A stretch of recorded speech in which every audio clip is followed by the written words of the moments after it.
લખેલું આવ્યું મને એક તરવરિયો યુવાન રાજપૂત યાદ આવ્યો ધરા શીશ સો ધરે મરે પણ ખેદ ન મૂકે ભાગે નહીં સો લરે સુરપત કદી ન ચૂકે નિરાધાર કો દેખ દિए નાધાર નાપ પલ અડગ બચન ઉચ્ચાર સ્નેહ में करे नहीं छल पर त्रिया संग बैठे नहीं अन धरत ध्यान गव दूध को कवि समझ वैद पिंगल कहे कि यही धर्म रजपूत को जिनको खायो अन्न बिगाड़ ना कब उनको अन जिनको सिर उपकार नाप दिए बदलो उनको दयावंत दातार करण सम्मो कवियन को सिर बिना जाहि को धड़ लड़े अन डरे न जम के दूत को कवि समझ भेद पीगल कहे कि यही धर्म रजपूत को एवा राजपूतो कचेरी में जामनगर में बैठा था अने रावल जामनी सखा जे राजपूतो आवता था अने एमा थाता थाता कचेरी में बराबर कचारी भराणी कहूंबा लेवा मंडाणा बधा राजपूतो मोजना तोरा छूटे छे कि आज तो मरी मटવું છે જામ રાવળ માટે અને એમાં कहूंबा लेवाय छे कहूंबे केसर गळे लविंगा हुंदी लाण एलची नी ओगठ वळे सो लूणी खुमाण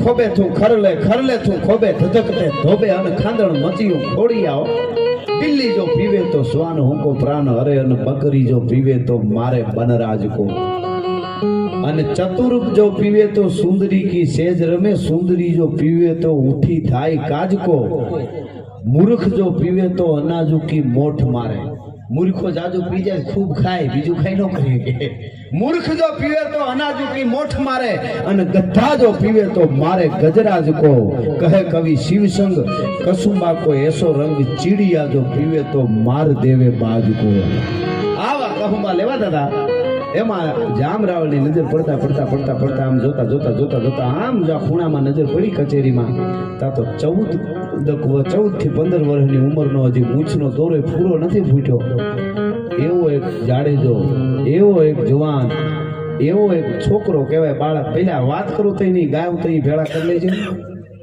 એવું કરે અને કાં જલ્દી 1 મિનિટમાં આમને લઈ લ્યો પૈસો અટાણ ભેળો કરતા વાર નથી લાગતી ને કેમ વયા જાય એ ખબર ન પડે અહીં મોટી ઉંમરના બાપા બેઠા એને પૂછજો પૈસો ભેળો થઈ જતો ને પેલા તો પછી ખૂટતો નહીં ભેળો કરવો બહુ અઘરો હતો ગાડાના પૈદના જેવો લાગતો રૂપિયો પણ ભેળો થઈ ગયા પછી ખૂટતો જ નહીં અને હટાણે ગમે ઘણી જગ્યાએ પેઢીઓ કેવડી મોટી થઈ જાય કઈ પેઢીઓ ઉઠી જાય એનું કઈ નક્કી નહીં હમણાં એક જણો કહેતો હતો કે સવારમાં મને ઉઠવાનું એટલું આળસ થાય એમ થાય ઉઠવું જ નથી તો કોકે કીધું તો પછી ઉઠ કેમ પછી એક વિચાર આવે ને એટલે ઉઠી જાવ કે કેમ કે હું નહીં ઉઠું પેઢી ઉઠી જાય પછી હું ઉઠી જાઉં એટલે જાગી જાવ એમ પણ એવું થઈ જાય આમાં એટલે કામી લેવું તો જરૂરી સમયને પકડી લેવો જોઈએ સમયની સાથે જ બધું સારું લાગે સમયે ટાણાની કિંમત છે સમયની કિંમત છે અને સ્થાનની પણ કિંમત છે મિત્રો જે સ્થાન લઈને આવ્યો છું એ સ્થાનની ઇજ્જત રાખી છે અને માનવતાપૂર્વક જીવી અને ઇન્સાનની ઇજ્જત રાખી છે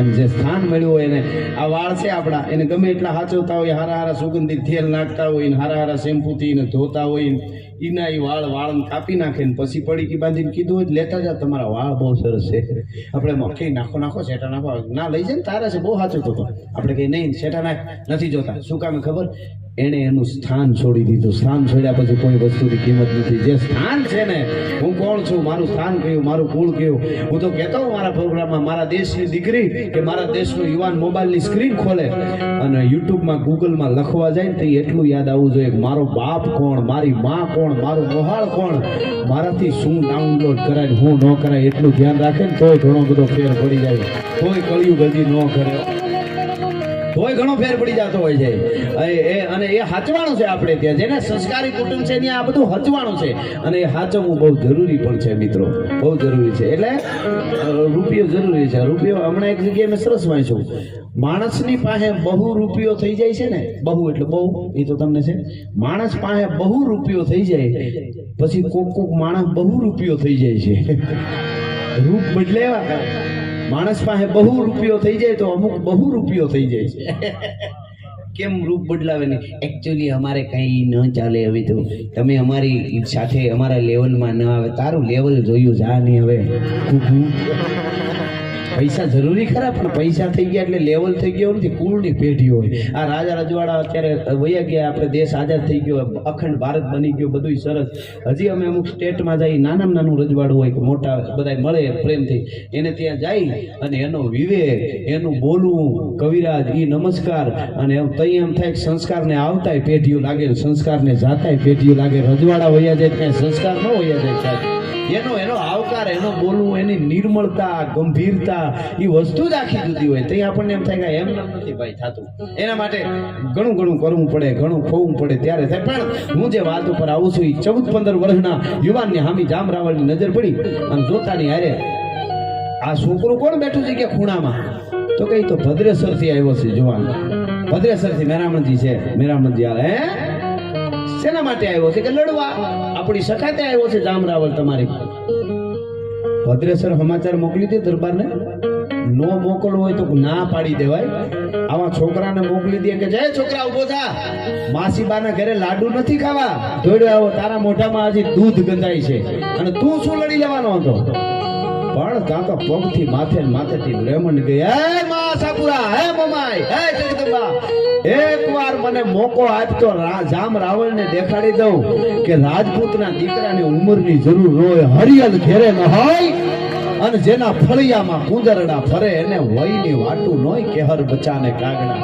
નીકળી ગયો ત્યાંથી. પોતાની પટ્ટી ઘોડી હતી એને દોરીને તળાવની પાળે વહી ગયો. તળાવની પાળે જઈને વસ્ત્રો કપડા પહેર્યા તો કાઢીને ખાલી કસોટો પહેરેલો અને ઘોડી મીડો ધમારવા. પોતાના કરતા 2 ગણી 3 ગણી લાંબી હાંગડી હતી, હાંગ લોઢાની. એ હાંગ આમ કાચે મૂકી અને મીડો ઘોડી ધમારવા. પણ ઘોડીને પાણીના છાપમાં મારી ધમારતો જાય ને મનમાં અંદર, હે માતાજી, હે માં, હે આશાપુરા, હે મમા, હે મને મોકો દે. હે માં, હું જાણેજો છું, હું રાજપૂત છું, ક્ષત્રિય છું, મારી ઉંમર 14-15 વર્ષની ભલે હોય, પણ મારે જામ રાવળને દેખાડવું છે કે હું શું કરી શકું છું. એ એમ કે છે કે માસીબાને ઘરે લાડવા નથી ખાવા, અહીંયા ધીંગાણું કરવાનું છે, મોઢામાં દૂધ ગંધાય છે ને એમ કે છે. અને ભાઈ ઘટના બને છે સાચો અંતરમાંથી સાચું જ્યારે આ નાદ નીકળે ને ત્યારે એ ઘટના બની જાય છે. ત્યારે બની જાય છે. વાહ હે બધાય હાલા, વાહ હાલા, વાહ હાલા. તો હાલાજી આવશે હો. અને ખમારે એ હાલાબા છે દે. એટલે ગોળી ધમારતો જાય ને એમાં ઘટના બને છે. બપોરનું ટાણું જામ રાવળ ઘડી વામકુક્ષી કરવા માટે, જેમાં પછી આડા પડ્યા છે આરામ કરવા માટે. એમના ભાઈ હરદ્રોળજી, જામ હરદ્રોળ નાવા બેઠા છે તંબુમાં. અને એમાં એક 5 હાથ પૂરો એવો યુવાન દુશ્મનમાં ફોજમાંથી આવેલો, ખબર ન પડે એમ વેહ બદલાવીને અંદર ઘરી ગયો. અને એક હાથમાં કાગળ છે અને ત્યાં આવી સ્નાન કરવા બેઠા હતા હરદ્રોળજી. એને આવીને પૂછ્યું કે તમે જામ હરદ્રોળ, એક કાગળ આવ્યો છે. ઓલો, અરે તમે જામ રાવળ છો, એક કાગળ આવ્યો છે. 2 ભાઈઓ એવા જ લાગતા. જામ હરદ્રોળે વિચાર કરી લીધો કે આ જામ રાવળને મારવા જ આવ્યો છે, એના દુશ્મન છે, એ તો આંખ કહી દે તરત. એટલે ઈની ક્ષણે હા પાડી દીધી, જે કરવાનું એ મને કરે. એટલે કીધું કે હા હું જામ રાવળ, હતા હરદ્રોળજી, હું જામ રાવળ, હું જામ રાવળ. વાત પૂરી ન થાય કરતું ભાલું હોહરું નીકળી ગયું ભાઈ જામ હરદ્રોળજી. અને પોતાના હળી કાઢીને ભાગ્યો, પોતાના ઘોડા માથે સવાર થઈને બાગડતા અડબસ્તાની ઘોડા માથે બાગડતા બાગડતા બાગડતા બાગડતા બાગડતા બાગડતા બાગડતા એ જાય ઓ જાય, એ જાય ઓ જાય. દગો દગો દગો દગો. ઈ દગો દગો દગો અવાજ થયો તો ખબર પડી ગઈ તરત કે દુશ્મન આવ્યો ને કઈક મારી જાય છે. કોકને પડકારો કર્યો, હરદ્રોળજીને મારી જાય છે, હરદ્રોળજીને મારી જાય છે, એનો જીવ લઈ જાય છે, પકડી લ્યો. પણ એવો આમું ન જોવાય એવો દુશ્મન. આ ભાગ્યો ઈ જોવા નતો, જેવા તેવાથી તેની પાસે ન જવાય. દોડ્યા નોખણો હતી પણ ઘોડો નીકળી ગયો, ઘોડો નીકળી ગયો. ઈ દગો દગો દુશ્મન જાય, હાલારની આબરૂ જાય, કચ્છ કાઠિયાવાડની આબરૂ જાય, આપણી આબરૂ જાય છે. દગો થયો છે, દુશ્મનને કોણ છે કોઈ મરદનો દીકરો દુશ્મનને આમી જાય.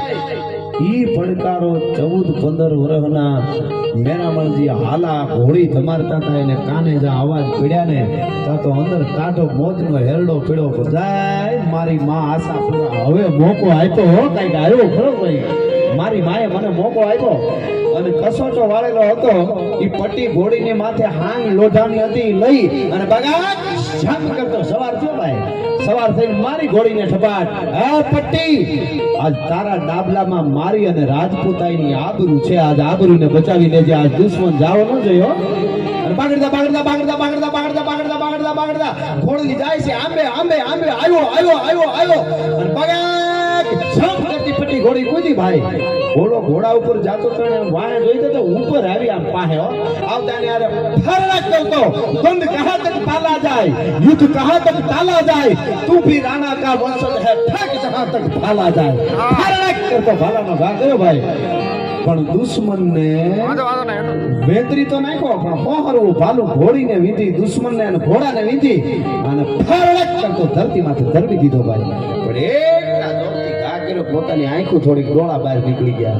પણ દુશ્મનને માર્યો અને એમાં જામ રાવળ આવ્યા સેના આવી થોડીને બધા આવ્યા જામ રાવળે આવીને જોયું આમ આંખો બહાર નીકળી ગઈ એટલે જોરથી ઘા કરેલો હતો મેરામણજી હલાઈ 15 વર્ષના રાજપૂતી જાડેજા ઈ જોવાને જામ રાવળે કીધું શાબાશ રાજપૂત શાબાશ તને તો વંદન છે પણ તારી જન્મ દેવાવાળી જને તાને હજારો વંદન કરું છું કે આવા દીકરાને જન્મ આપ્યો છે 15 વર્ષના દીકરાએ દુશ્મનને ઘોડા હોતો વીંધી નાખ્યો શાબાશ અને પોતાની એની આંખોને દબાવી માથે પાટા વાળ્યા જીવતો ન ગયો પણ એને જે કાંઈ અમુક સમય સુધી એને દવાખાને અત્યારની ભાષામાં ગેરી કહેવાયતું હોય એમાં રહેવું પડ્યું હતું પણ દુશ્મનને જવા ન દીધો આબરૂ બચાવી પણ ત્યાં આબરૂ બચાવી જામ રાવળ આરે અમારો કવિ પણ હતો અને કવિને મોજના દોરા છૂટી ગયા જામ રાવળને કીધું કે જો રાજપૂતને ઉંમરની જરૂર ન હોય આ મેરામણજી હાલાએ દેખાડી દીધું કે જેનામાં ખુમારી હોય ને એને જગતના ચોકમાં કોઈ જીતી શકતું નથી